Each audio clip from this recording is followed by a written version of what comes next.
Hello everyone, আসসালামু আলাইকুম। সবাইকে ওয়েলকাম করছি আমাদের নিয়মিত আয়োজন নারী উদ্যোক্তার সাফল্য অনুষ্ঠানে, এবং সাথে আছি আমি হাসিনা আনসার নাহার।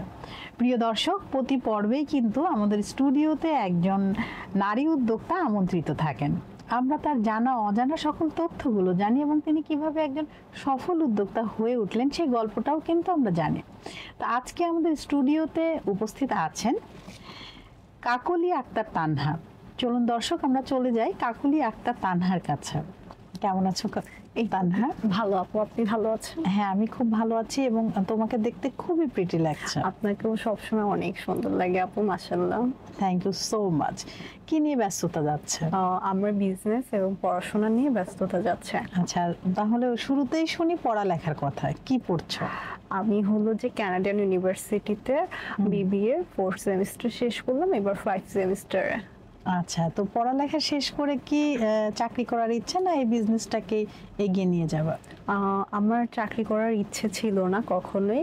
ইচ্ছে ছিল নিজে বিজনেস করব, নিজে কিছু করব, আর কিছু মানুষদের যেন আমার প্রতিষ্ঠানে যেন আমি জব দিতে পারি।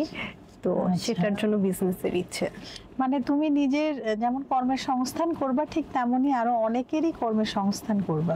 কারণ আমাদের এখন তো মানে যে অবস্থা, যে এত বেশি জনসংখ্যা, মানে সবাই চাকরির পেছনে ছুটছে। তো তাহলে চাকরি দেবেটাকে? তো তোমার উদ্যোগের নামটা কি, মানে প্রতিষ্ঠানের নাম? আমার পেজের নাম হচ্ছে দ্য আর্ট অফ পেস্টে এখন। আচ্ছা, বাহ, চমৎকার নাম। নামটা কে দিয়েছে?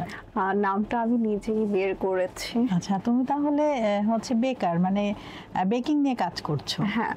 পেস্ট্রি কি খুব পছন্দ নিজের, নাকি হচ্ছে এমনি এটা শুরু করেছো যে তোমার হাতে ভালো হয়? আমার হলো যে পেস্ট্রি, আমার কোনো কিছুই ফুড এত বেশি পছন্দ না। আমার বাবা পছন্দ করতো দেখেই আমি হলো যে মিষ্টি এবং পেস্ট্রি জাতীয় জিনিস নিয়ে কাজ করছি। আচ্ছা আচ্ছা আচ্ছা, তোমার বাবার কথা চিন্তা করে তুমি হচ্ছে এই প্রফেশনে এসেছো। তো আজ বাবা থাকলে অনেক খুশি হতেন যে এত সুন্দর সুন্দর আইটেম তুমি তৈরি করছো।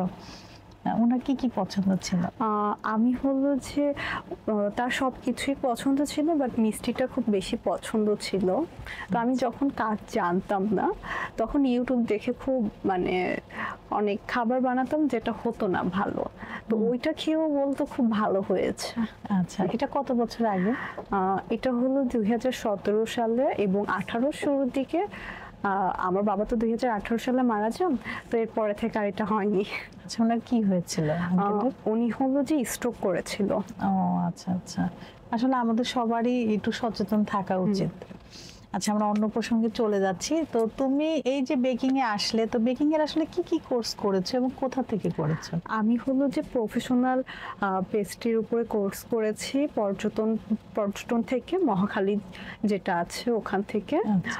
আর অ্যানিস্টিটিআই অনেকে বলে চিনে এটাতে। আর আমি ইন্টার্ন করেছি প্যান প্যাসিফিক সোনারগাঁ হোটেল থেকে। আচ্ছা, বাহ, চমৎকার। তুমি এই বয়সে অনেক কিছু শিখেছো এবং ইন্টার্নও করলে। তো আসলে শুরু থেকেই মানে আমরা যদি এরকম ভালো একটা ইনস্টিটিউটে কাজ শিখি, তো তাহলে কিন্তু আসলে পুরো রেসিপিগুলো আমরা বুঝতে পারি এবং আমাদের যে অর্ডারগুলো আসে সেগুলোও কিন্তু আমরা খুব সুন্দর করে দিতে পারি। হ্যাঁ। আচ্ছা, সফল উদ্যোক্তা হতে গেলে আসলে কি করতে হবে? আমাদের হলো যে কাজটা সম্পর্কে জানতে হবে, আমি কি কাজটা নিয়ে করতে পারবো, এবং আমার নিজের কাজটা সম্পর্কে আমার নিজের বুঝতে হবে। তো তাহলে মনে হয় এটাতে সফল হওয়া যাবে, এবং কিভাবে করলে এটাতে আমার নিজের বুদ্ধি দিয়ে চিন্তা ভাবনা করে কাজটাকে এগিয়ে নিয়ে যেতে হবে। না, অবশ্যই, মানে নিজের প্রতি আত্মবিশ্বাসও থাকতে হবে, ধৈর্য থাকতে হবে এবং কর্মঠ হতে হবে, যেটা তুমি বললে।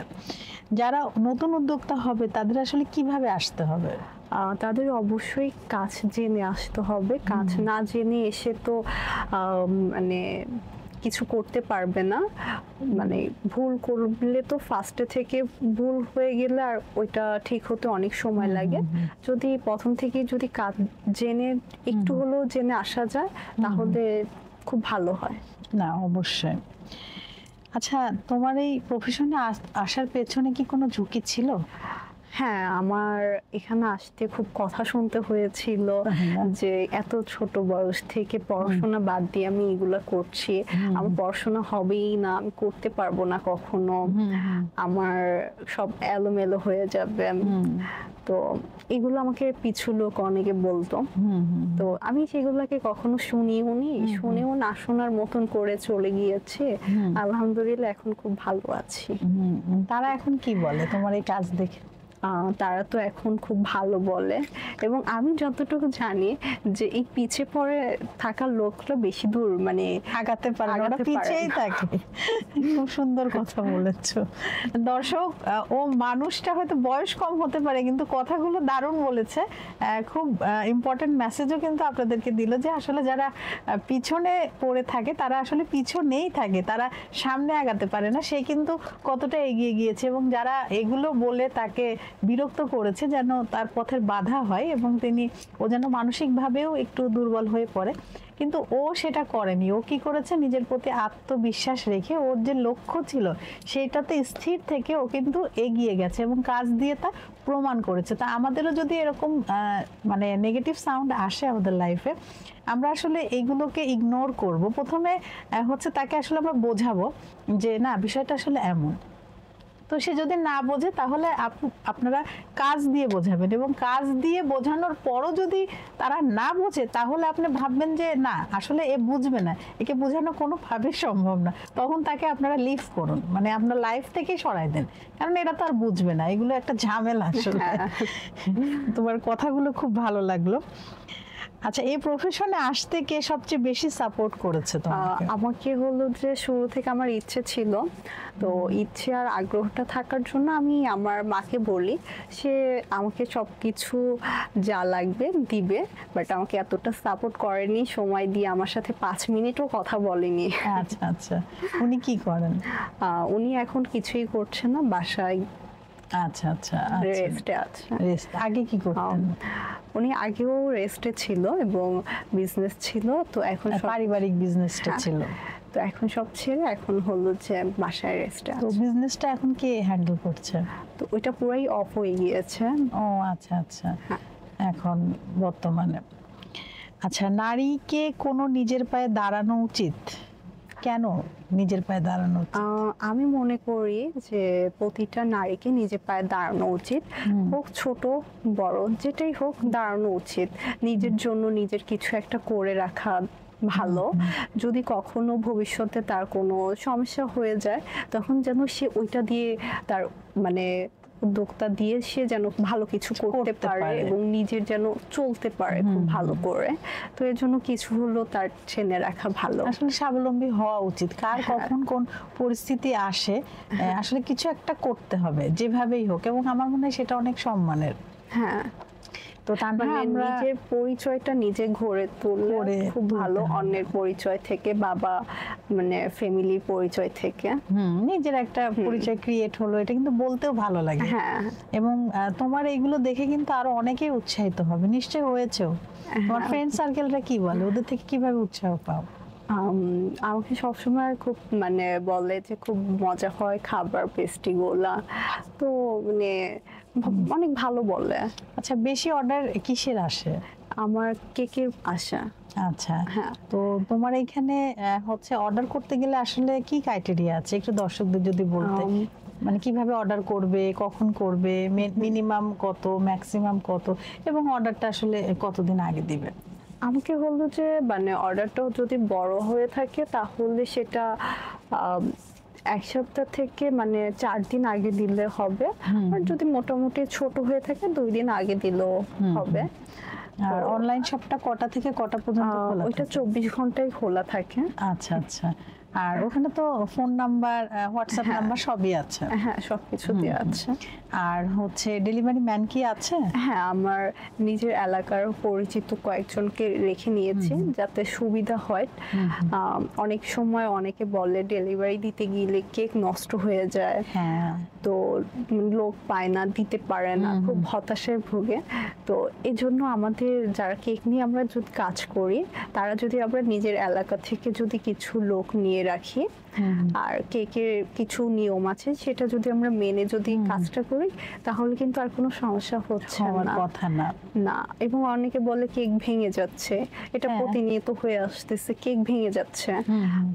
আমরা যদি কেকের বক্সটা যদি একটু শক্ত দিই এবং প্যাকেজিংটা যদি সুন্দর করে মানে ভালো করে শক্তভাবে যদি এটা করি তাহলে কিন্তু আর সমস্যা হচ্ছে না কেকে। না হচ্ছে না একদম। তো দর্শক, ও কিন্তু কেকটা কিভাবে ডেলিভারি দিতে হবে সেটাও বলে দিল, ভাঙবে না সেটাও জানিয়ে দিল, এবং ওর সব 24 ঘন্টাই খোলা থাকে। আমারও কিন্তু সৌভাগ্য হয়েছে তানহার হাতে কেক খাওয়ায়, অসাধারণ কেক। আমি রিভিউ দিয়েছিলাম এর আগেও ফেসবুকে। সো আপনারাও যদি এই মজাদার কেকের স্বাদ নিতে চান তাহলে অবশ্যই তানহার পেজে নক দিবেন। সেখানে কিন্তু তার হচ্ছে মোবাইল নাম্বার আছে, হোয়াটসঅ্যাপ নাম্বার আছে এবং ইনবক্সও আছে। আপনারা চাইলে কিন্তু ইনবক্সেও মেসেজ করতে পারেন, এবং যে কোনো আইটেম বেকিংয়ের আপনারা তানহার কাছ থেকে নিতে পারেন। তানহা, যেহেতু তুমি বেকিংয়ের মানুষ, তো একটা রেসিপি না বললে তো হবে না। হ্যাঁ অবশ্যই। তো তুমি একটা মজাদার রেসিপি যেটা তোমার হাতে খুব ভালো হয় আমাদের দর্শকদের কাছে শেয়ার করো। আমি হলো যে একটা স্পঞ্জ কেকের, ভ্যানিলা কেকের রেসিপি বলে দিচ্ছে। তো 1 পাউন্ডের তো 2টা ডিম লাগবে, 2টা ডিম 100 গ্রাম হবে। আর হলো যে ময়দা লাগবে 40 গ্রাম, আর কর্নফ্লাওয়ার হলো যে 10 গ্রাম, আর চিনি লাগছে হলো যে 50 গ্রাম, আর ভ্যানিলা এসেন্স অল্প পরিমাণে দিতে হবে, একদম হাফ চা চামচ। হ্যাঁ, না 1/4, হাফ চা চামচ বেটার। 2টা ডিম তো একটু লাগবে, হাফ চা চামচ।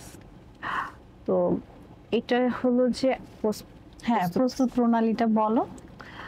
তো এটার সাথে হলো যে আমরা এটা প্রথমে হলো যে ডিমের সাদা অংশটা বিট করে নিব। তো হলুদ অংশটা একটা বাটিতে সরিয়ে রেখে সাদা অংশটা বিট করে কতক্ষণ বিট করতে হবে? ওটা যখন একদম ফর্ম হয়ে যাবে, তো ফর্ম হয়ে গেলে আমরা ওটার সাথে চিনিটা অ্যাড করে দিব। যে 50 গ্রাম চিনিটা আমরা নিয়েছিলাম সেটা অ্যাড করে দিব। তো যখন চিনিটা একদম মেল্ট হয়ে যাবে তখন হলো যে আমরা ডিমের কুসুমটা দিয়ে একটু বিট করে নিব। যখন পুরোটা একদম পুরো ভালো করে মিক্সড হয়ে যাবে তখন এসেন্সটা দিয়ে একদম হাই স্পিরিটে দিয়ে আমরা অল্প একটু টাইম 1 মিনিটের মতন বিট করে আমরা ওইটার ভিতরে ময়দা এবং কর্নফ্লাওয়ার মিক্স করে চেলে রাখা ময়দা। হ্যাঁ, আর এখানে কিন্তু অনেকে ভাববেন আমি বেকিং পাউডার অ্যাড করিনি। স্পঞ্জ কেকে কিন্তু ভ্যানিলাটাতে বেকিং পাউডার যায় না এটাতে। তো এর জন্য হলো যে মানে এটা ছাড়াই ফুলে যাবে। অনেকে ভাবতে পারে যে মানে ফুলবে না তো বেকিং পাউডার ছাড়া, এটা ছাড়া ফুলে যাবে। তো আমি হলো তারপর 8 ইঞ্চির একটা 7.5 ইঞ্চি মোল্ডে হলো যে আমি এটাকে বেকিং পেপার দিয়ে নিচে আমি পুরো বেটারটা ঢেলে আমি ওভেনে 180 ডিগ্রি সেলসিয়াসে আমি 20 মিনিট এটা বেক করে নিব। বেক করে আমি ঠান্ডা করে নিব। তো তারপর আমি এটা ডেকোরেশন করে নিব। তো আসলে প্রিহিট তো করতে হবে 10 মিনিট। হ্যাঁ, এটা 10 মিনিট আগে দিয়ে 180 ডিগ্রিতে 10 মিনিট প্রিহিট করতে হবে। আর যদি এখানে আমরা হচ্ছে চকলেট কেক করি সেক্ষেত্রে কোকো পাউডারটা আমরা অ্যারারোটটা স্কিপ করব এবং কোকো পাউডারটা দিব সেখানে। এরকম এখানে কোকো পাউডারটা গুঁড়া দুধ যাবে না।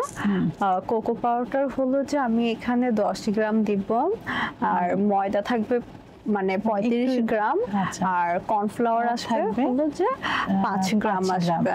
আচ্ছা, মানে তার রেশিওটা চেঞ্জ হয়ে যাবে। আর চিনি 50 গ্রামই থাকবে। এবং অনেকে কিন্তু হচ্ছে গুঁড়া চিনি ইউজ করে ব্লেন্ড করে, তো সেটা কি করা যাবে না?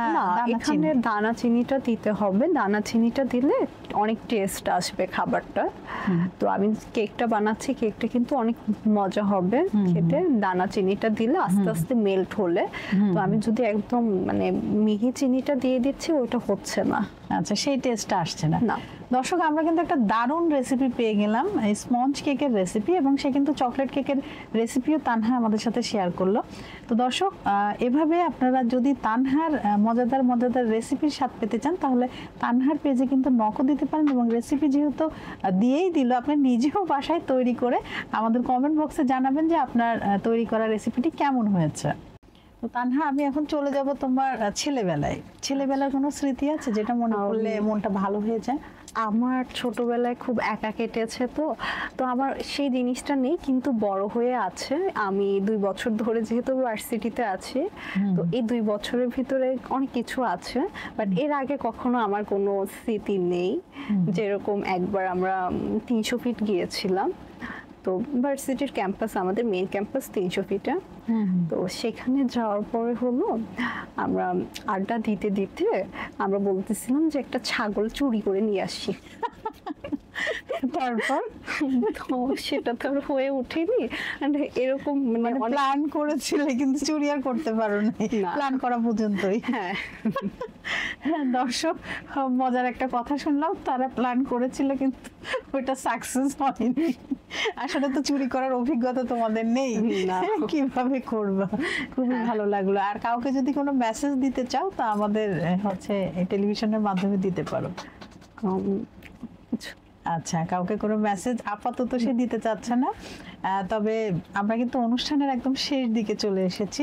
তানহা, অনেক ধন্যবাদ, তুমি তোমার মূল্যবান সময় থেকে সময় বের করে আমাদের স্টুডিওতে এসেছো, আমাদেরকে সময় দিলে। তোমার কেমন লাগলো? আমার খুব ভালো লেগেছে, এবং আপনাকেও অনেক ধন্যবাদ আপু আমাকে আজকে এখানে আসার জন্য, বলার জন্য। তো অনেক ধন্যবাদ আপু আপনাকে, আমার খুব ভালো লেগেছে। Thank you so much Tanha. আবারও নতুন কোনো আয়োজনে আমরা তোমাকে ইনভাইট করব, তুমি অবশ্যই আসবে। ইনশাআল্লাহ। এবং দর্শকের উদ্দেশ্যে কিছু বলো। যখন আপনারা হলো যে মানে আমি আমার দর্শকদের উদ্দেশ্যে বলছি যে যখন আপনি কাজ করবেন, অবশ্য হোমমেড ফুডটা কিন্তু হাইজিন মেনটেন করে কাজ করতে হয়, এবং খাবার খুব পরিষ্কার পরিচ্ছন্নভাবে নিজেকে রেখে খাবারের জায়গাটাকে, যেখানে আমরা কাজ করছি সেই জায়গাগুলো যদি আমরা ক্লিন রেখে কাজ করি, আমাদের কাজ করতেও খুব ভালো লাগবে, আর খাবারটা খেতেও কিন্তু অনেক মজা হচ্ছে। তো এগুলো কিছু দিক আমরা যদি মেনে কাজ করি, তাহলে কিন্তু আমাদের বিজনেস কিন্তু খুব ভালোভাবে চলবে। থ্যাংক ইউ সো মাচ আপু, আপনাকে অনেক ধন্যবাদ। Thank you. দর্শক, আপনারা যারা এতক্ষণ আমাদের সাথে ছিলেন, আপনাদের সবাইকে অসংখ্য ধন্যবাদ আমাদের সাথে থাকার জন্য। আবারও নতুন কোনো আয়োজনে আপনাদের সবার মাঝে আমি হাসিনা আনসার উপস্থিত হব। ততক্ষণ পর্যন্ত আপনারা সবাই ভালো থাকুন, সুস্থ থাকুন এবং আমাদের সাথে থাকুন। আল্লাহ হাফেজ।